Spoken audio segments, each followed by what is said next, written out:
नमस्कार मंडळी, कसे आहात तुम्ही सगळे? मी आशा करते तुम्ही सगळे स्वस्त, मस्त आणि आनंदी असाल. And once again welcome back to Harshu's lifestyle. एका मराठी गृहिणीच्या दिवसामध्ये तुमचं मनापासून स्वागत आहे.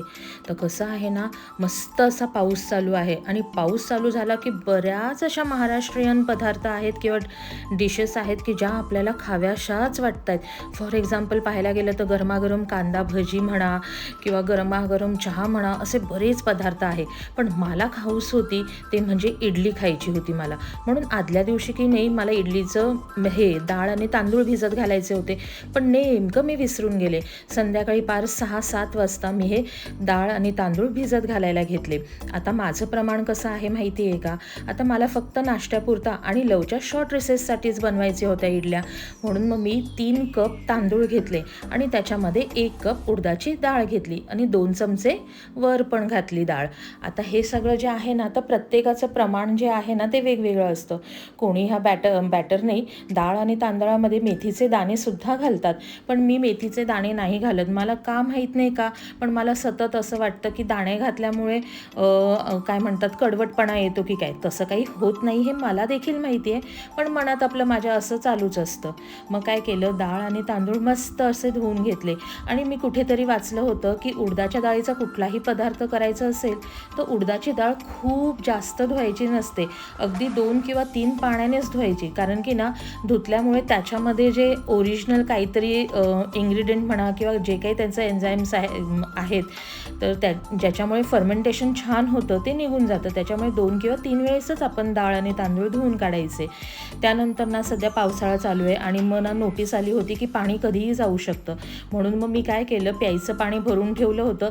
त्याचबरोबर हे जे माझे मोठे दळणाचे डबे होते यातसुद्धा मी पाणी भरून ठेवलं होतं आणि पाणी तर काही गेलं नाही. मग आता हे वापरायचं कसं, म्हटलं चला अशा पद्धतीने आपण काही ना काहीतरी याच्यामध्ये स्वयंपाकामध्ये वापरूनच घेऊया.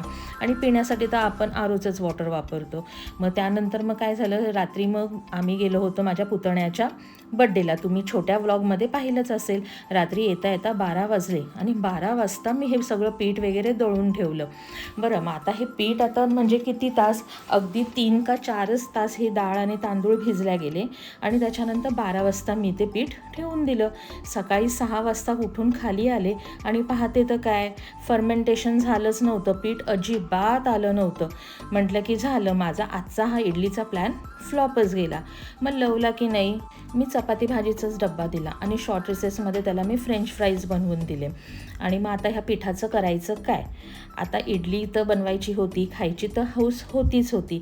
मग म्हटलं की ठीक आहे, आज आपल्याला एक सिक्रेट अशी ट्रिक वापरावी लागणार आहे आणि तीच ट्रिक मी आज तुमच्याबरोबर शेअर करणार आहे.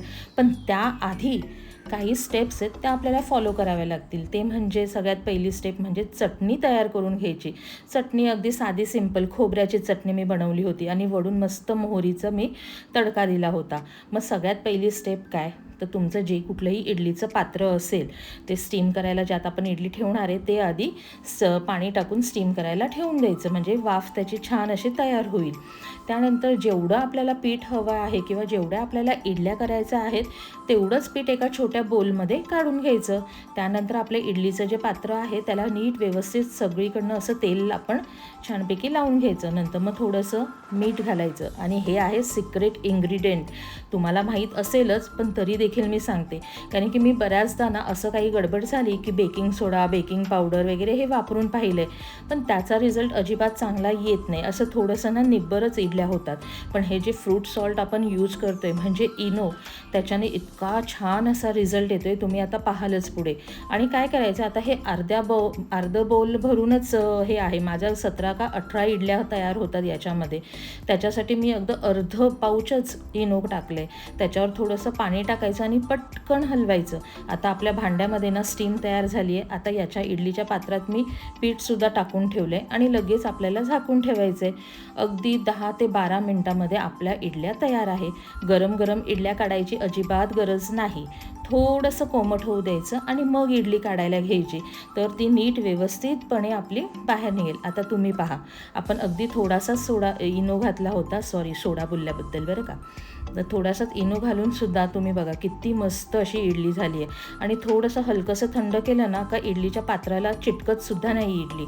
आता मी तुम्हाला ना थोडीशी अशी मोडूनसुद्धा दाखवते इडली की किती सुंदर अशी झाली आहे. हे बघा, फर्मेंट झाल्यानंतर किंवा इडलीचं पीठ आल्यानंतर जो स्पॉन्जिनेस इडलीला हवा असतो एकदम तसा स्पॉन्जिनेस आला आहे. मऊ लुसलुशीत गरमागरम अशी इडली आपली तयार आहे. आणि हेल्दी पण आहे, कारण की सोडा किंवा बेकिंग पावडर वापरण्यापेक्षा इनो मला थोडंसं बरं वाटतं. तर आजची ही ट्रिक तुम्हाला आवडली की नाही आणि तुम्हीसुद्धा ही ट्रिक कधी वापरली आहे की नाही हे मला कमेंट सेक्शनमध्ये नक्कीच सांगा. आणि अशा छोट्या मोठ्या जर काही माझ्याकडे टिप्स अँड ट्रिक्स असतील तर मी तुमच्याबरोबर नक्की शेअर करेल. चला भेटू लवकरच पुढच्या व्लॉगमध्ये. तोपर्यंत बाय.